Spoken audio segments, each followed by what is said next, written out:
I'm pissed. I'm angry because my foreskin was taken from me as an infant.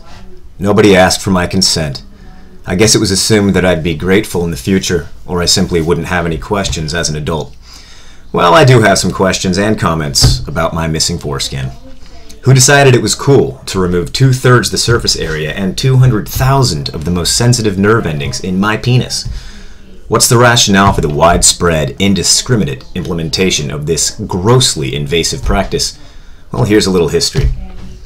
This is from the Circumcision History and Resources page. Many theories have been advanced to explain the origin of genital mutilation, or circumcision. One theory postulates that circumcision began as a way of purifying individuals and society by reducing sexuality and sexual pleasure. Human sexuality was seen as dirty or impure in some societies. Hence, cutting off the pleasure-producing parts was the obvious way to purify someone. It is now known that the male foreskin is the principal location of erogenous sensation in the human male.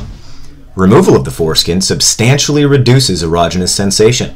Therefore, in the appropriate cultural context, circumcision is revealed as a sacrifice of sinful human enjoyment in this early life for the sake of holiness in the afterlife.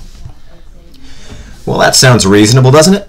Perfectly logical if you adopt an archaic religious worldview which justifies genital mutilation in the name of purity, holiness, and oneness with the Almighty God. I have no problem with religion, but if your religion attempts to cut off my penis, I will adamantly oppose your religion. Here's a bit more info.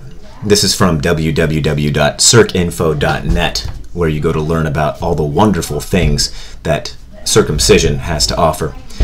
The foreskin has no role after birth. There is no good evidence of any adverse effect of lack of a foreskin, and in fact, we now know that the foreskin poses a risk to the male from various diseases and adverse conditions over his lifetime.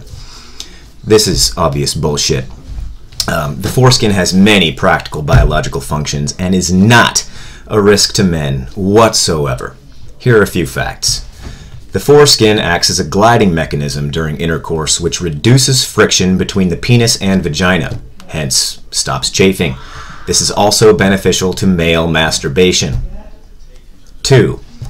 The foreskin stops fluids from flowing out of the vagina during intercourse, helping to prolong lubrication. Sounds functional to me. 3. Recent studies show that there is negligible to no increase in STDs and UTIs in men and babies who are uncircumcised. Japan, Canada, all of Europe, and China are not full of men with stinky, infected penises. 4. Every mammalian species on this planet has a foreskin. Not all mammals have noses in the middle of their faces, hands, feet, eyes which face forward, or tails, but all mammalian species have foreskin. Is this a widespread evolutionary mistake or some sort of devilish trick? I think not.